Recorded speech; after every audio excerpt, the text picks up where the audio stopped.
Welcome to the Genius Factory. Enjoy the video. You start by opening Apple Translate so you can access recent translations immediately.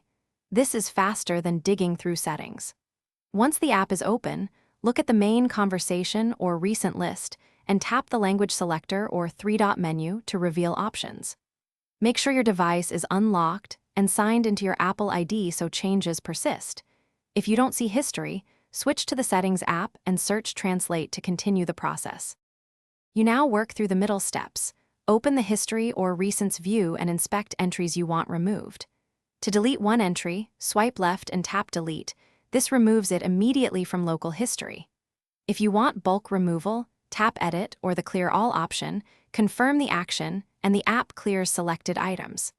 Make sure you understand this only deletes local history unless iCloud syncing is enabled, in which case it may remove synced entries across devices. Finish by confirming the history is gone. Close and reopen Translate, then check Recents again so you know the deletion applied. If you want to prevent future records, open Settings, find Translate, and disable Suggestions or iCloud syncing. This stops new entries from syncing. If deletions don't stick, sign out of iCloud and sign back in or update iOS. These steps usually resolve sync conflicts.